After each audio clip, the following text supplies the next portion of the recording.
College Station ISD has a unique history that is closely tied to the community, the university, and influenced by national civil rights issues. Ann Boykin of the College State Historic Online Database shares a great deal of information about desegregation in her article, Desegregation of the A&M Consolidated Independent School District. Boykin references that by the mid-1950s, the community was ready to address the social injustices that continued to persist. A number of groups joined together for the purpose of discussing and advocating for social justice.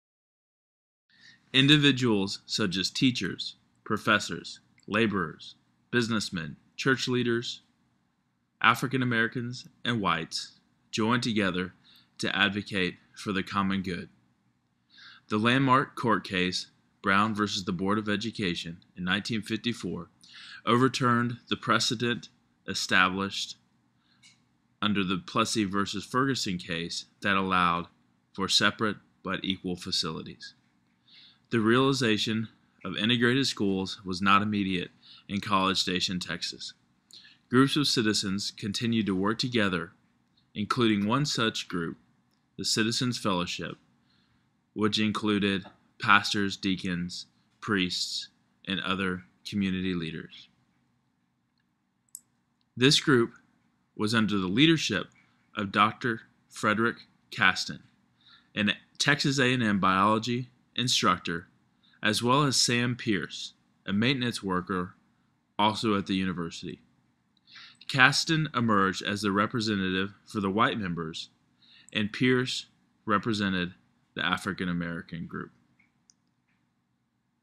Citizens Fellowship worked toward ensuring social justice for various areas in the community, including postal services, fire hydrants, and of course, integration of the city's schools. At that time, in College Station, African American students attended the Lincoln School, which received little support for teacher salaries, books, and supplies. One account recalls that many of the textbooks used at Lincoln School were old books from the A&M Consolidated High School, which were in poor condition, missing covers and pages. Lincoln also did not offer some of the courses that were available to white students at the other campuses. These courses included typing, shorthand, agriculture, Spanish, Latin, physics, trigonometry, solid geometry, botany, and zoology.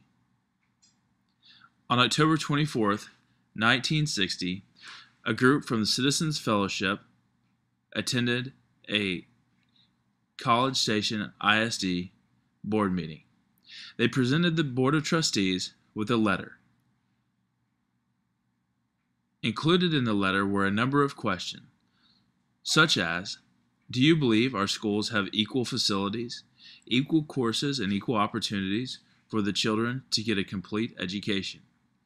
Do you believe that we can afford to have equal facilities at both schools?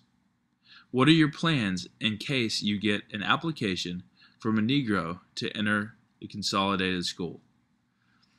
In view of past court decisions, would it not be a waste of tax money to take this case to court? In her article, Boykin references an account of a Catholic priest, Father Joseph Rimshaw, that also addressed the Board of Trustees that night. He stated, a Negro parent worried about the education offered at the Lincoln School asked if she could have her child to be taken to another part of the country. They're in Massachusetts now. This year, I have 3 of my brightest Negro students going to school in Houston because they're not being stimulated, not getting enough in school here. Following the receipt of the questions posed by the Citizens Fellowship, as well as other community groups that evening, the Board of Trustees deferred to a citizens advisory group, and made the determination that the Lincoln School would remain a 12th-grade school for African Americans. They also stated that they would make every effort possible to maintain each on a separate basis in regard to both facilities and instructional programs. December 12, 1960, Citizens Fellowship ran an article in the Bryan Daily Eagle titled, "How Deep Have We Buried Our Heads in the Sand?" By 1961, a lawsuit was filed against the Board of Trustees on behalf of 33 African American students. On September 18, 1962, the Bryan Daily Eagle ran an article titled, "College Station Schools Ordered to Integrate." Kindergartners entered College Station ISD in 1963 as the first integrated class. The plan was that each subsequent year would add an additional integrated grade for a complete integrated school district to be achieved by 1975. On January 20th, 1966, a fire tore through the Lincoln School, destroying the vast majority of the facility. The Bryan Daily ran an article titled, "Lincoln School Blaze Displaces 100." Current College Station police officer Brad Smith was one of those students. Okay, so what's the first thing that you remember about school here in College Station? Well, when the school that I originally attended, which was Lincoln, I started off in kindergarten at Lincoln High, as it's called, which was, of course, all black. And I started kindergarten when I was 5. From there, I went to first grade, which was across the street where Lincoln is, Lincoln High. If you go down Holman, there's a White House that sits on the corner of Holman and Phoenix. That was the kindergarten house, or kindergarten school. And of course, across the street was Lincoln Center. Lincoln High School at the time? Mm-hmm. Or is Lincoln Center now? It's Lincoln Center now, but it was Lincoln High. Walked to school, basically, because I grew up on what they refer to as state streets now, Carolina, Phoenix, Arizona, Detroit. All my family's in that area after they moved up from Milligan. First cousins, second cousins, uncles and aunties. When I went there, like I said, kindergarten, then went to first grade at Lincoln High, and then second grade at Lincoln High. And when we got ready to start third grade, of course, there was no school. It burned. 1966, my research said. 1966. And I think it said at the time, 100 students were displaced. Basically, in other words, 100 students had to be transferred into and then consolidated. And I was one of those 100. And at the time, that's when I'm getting ready to start third grade. The funny thing, a lot of people don't realize, the A&M Consolidated School District owned Lincoln Center, Lincoln High. Mm-hmm. It fell under the A&M Consolidated School Board. Right. And I just saw this not too long ago, that when it came down to after the burning, it was either after or before, but most of the students were being transferred to Kemp Elementary down in Bryan. Kemp High. Which was another black high school in Bryan. Right. And the school district paid for it. This one actually is the start of Lincoln High. Because when we hit a certain grade level, that was not high school. So they was taking all the students in that area and busing them over to Kent. So they was taking basically consolidated students or Lincoln High students and taking them over to Kent. Over to Bryan, where there was a black school also. It was a black high school.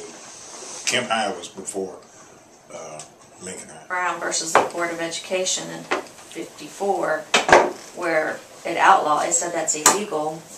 No, did the black families in this community fight that? Did they want their kids No. with the white kids? I mean, what No. was?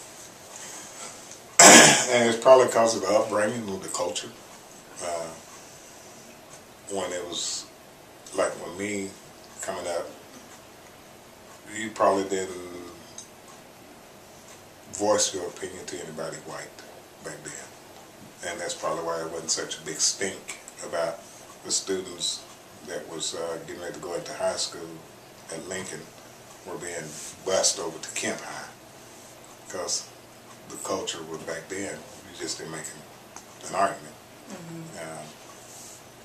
You wouldn't have a black parent going down to a school and saying, well, no, my child didn't do this. Especially if it was at the time where it was, that school was white. You weren't going to have a black parent going over there saying, we don't like the fact that you're taking our students, our children, and driving them all the way over to Bryan. When they could walk over here. Because it was just the way it was, and that was okay. It was accepted. Accepted. And you would probably see a black parent when I was coming up in the black school was going to the black school.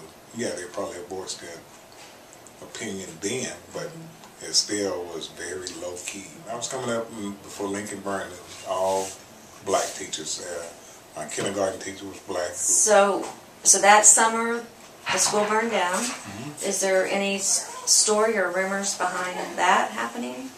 Did they ever find out who did it, why it was burned? Me as a child coming up, it was said that the white people burned it, which didn't make sense because they wanted to keep the schools segregated. Then if you burned it, but I also heard other rumors that they burned it in order to get the black athletes To go over to the white school? Interesting. which is still kind of an odd thing because you have certain parties that were saying we do not want our school integrated, but you got other parties saying we would like to have some of this talent or should more demographics of blacks in the school maybe. So what was that like for you? Can you remember as a little third grader going into school and seeing white people and white It teachers? was very culture shock. Culture shock? Yes. What are some of the main things you remember, or Fought every day. you got fight at Every school? day. You fought every day? Every day. Why? Being called the N-word. Actually had a little group, which we refer to as a gang, that we would fight every day at recess and after school. Me and this one guy, I don't know why we fought, but it was always behind the word N. He had his little group, I had my little group, and we fought every day, me and him. Later became best friends, but it was mainly the culture shock was seeing white kids my age, white teachers, understanding the words opposed to the language, just the whole environment. It was such a culture shock that I didn't pass third grade. After starting into the white school, it was, went through the cycles of third, fourth, fifth, all the way up until I think it was high school. That stigma of my age group got stirred up again. The movie Roots. Oh, yeah. We was just getting, starting to settle in with the fact that you got white teachers, you don't have white friends. Man, the movie Roots come out. The school district was on the edge. The teachers was the big issue too, because the teachers that I knew when I was coming up through from kindergarten up until I got to get ready to go into third grade were also the same teachers that taught my mom, my aunts and uncles. You know, they knew you. Well, when I got over here, teachers didn't know who we were. They had no idea who we were. Didn't know anything about us. And we also got to take into consideration this first time teachers had encountered with this multitude of black students. And they probably had no idea how to deal with us or anything. Vice versa, we didn't have no idea how to deal with them. Also keep in mind, corporal punishment was also available. And one of the things that you as a black child was not going to let a white person hit you. So it didn't matter what age. Really? Because what is the first thing that goes through that child's mind, or a teenager or ninth grader as a white person getting ready to give me corporal punishment, spank me? What's the first thing going through your mind? The kind of slavery thing. I'm gonna get beat by it. Nah, this ain't happening. And it had an incident where I remember this guy I grew up with. Excuse me. He's like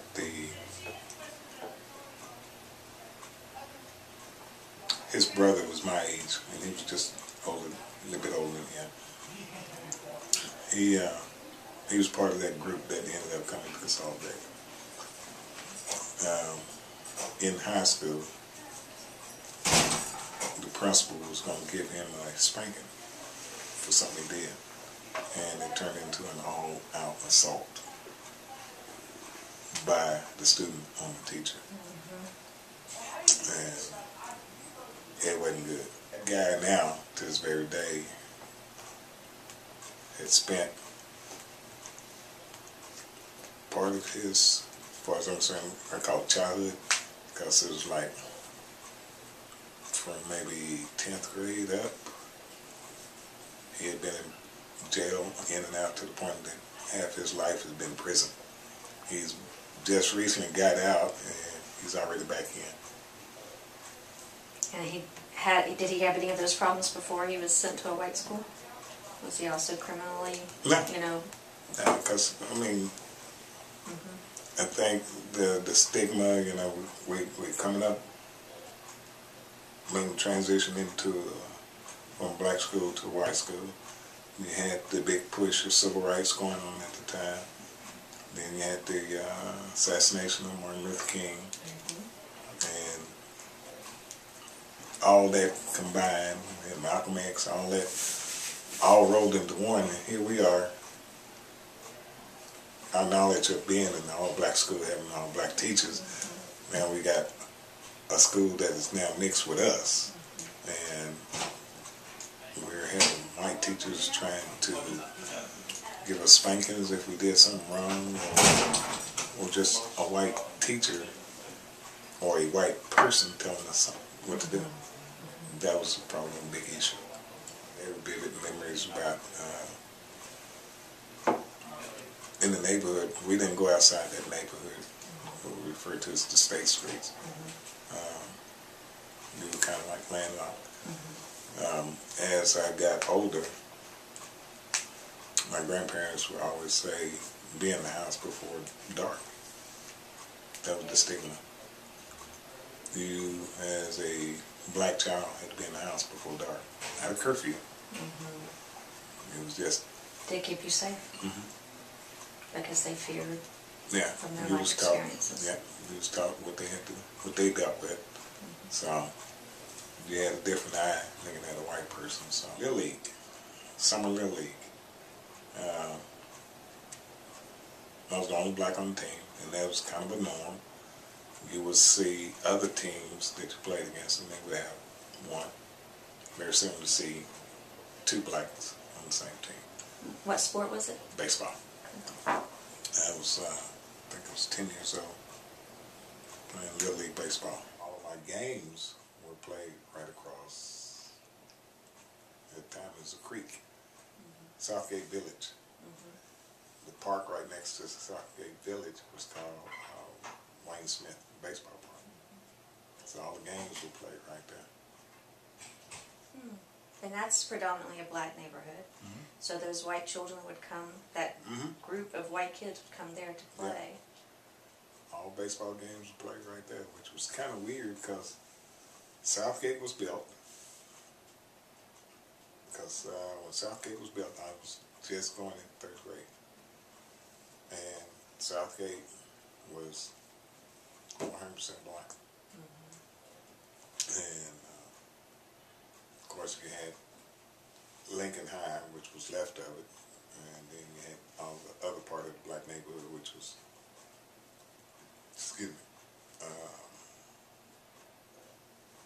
Georgia, Detroit, Carolina, Phoenix, and Arizona.